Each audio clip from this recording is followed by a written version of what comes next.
Assalamualaikum warahmatullahi wabarakatuh.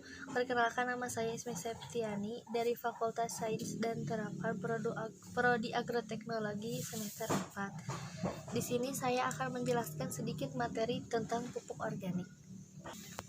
Pupuk organik terdiri dari pupuk kandang, pupuk hijau, kompos, dan kascing. Yang pertama, pupuk kandang. Pupuk kandang didefinisikan sebagai semua produk buangan dari binatang yang dapat digunakan untuk menambah hara, memperbaiki sifat fisik dan biologi tanah. Pupuk kandang terbagi menjadi dua, pupuk kandang cair dan padat.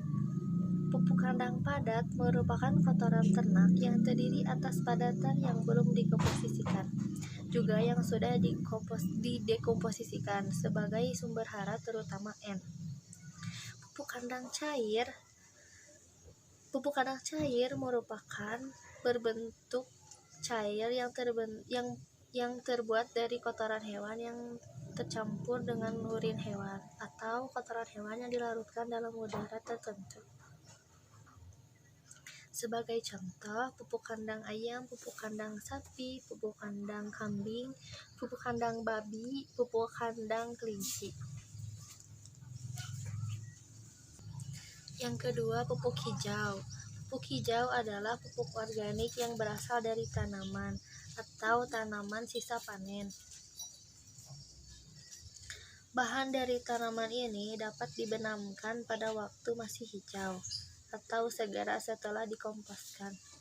Pupuk hijau adalah pupuk yang berasal dari dekomposisi sisa tanaman.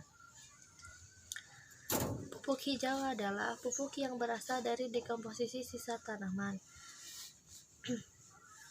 Selanjutnya, tujuan pemberian pupuk hijau adalah untuk meningkatkan bahan organik dan unsur hara di dalam tanah, sehingga memperbaiki sifat fisik, kimia, dan biologi tanah.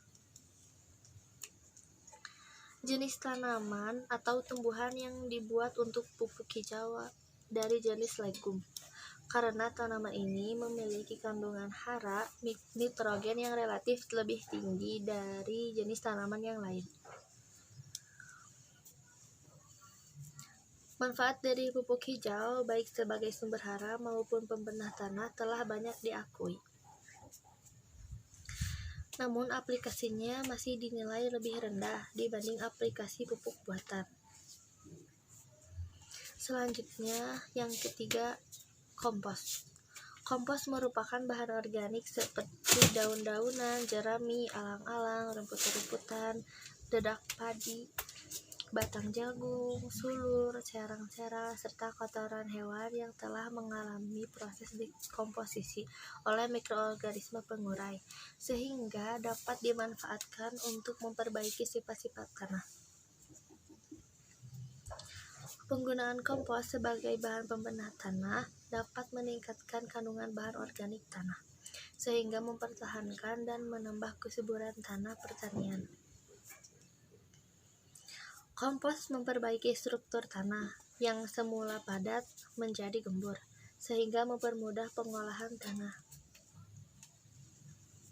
Kompos merupakan sumber hara makro dan mikromineral secara lengkap meskipun dalam jumlah yang relatif kecil.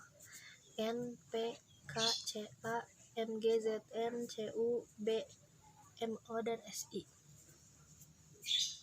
Dalam jangka panjang, pemberian kompos dapat meningkatkan atau memperbaiki pH dalam hasil tanaman pada tanah-tanah yang masam. Kompos juga mengandung humus yang dibutuhkan untuk meningkatkan unsur hara makro dan mikro. Kompos banyak mengandung mikroorganisme seperti fungi, bakteri, dan alga.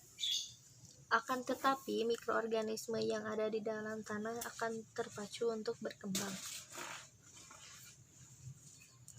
Selanjutnya, yang keempat, yaitu kascing atau pupuk bekas cacing. Pupuk kascing adalah pupuk organik yang berasal dari kotoran cacing atau bekas cacing yang sudah difermentasi langsung oleh cacing itu sendiri. Pupuk ini memiliki tekstur yang halus seperti pasir, berwarna hitam, homogen, tidak terlalu bau dan ringan. Fungsi cacing tanah terhadap kesuburan tanah yaitu sebagai bahan mineral yang dikenal oleh cacing tanah dan dikembalikan oleh cacing tanah dalam bentuk nutrisi yang mudah dimanfaatkan oleh tanaman. Selain itu, kotoran cacing tanah juga kaya akan unsur hara. Biasanya, cacing yang digunakan untuk membuat pupuk cacing ini berasal dari jenis cacing tanah, spesies Lumbricus rubellus. Untuk makannya, bisa disediakan sampah-sampah organik yang telah dihancurkan dan kemudian dicampur dengan pupuk kandang.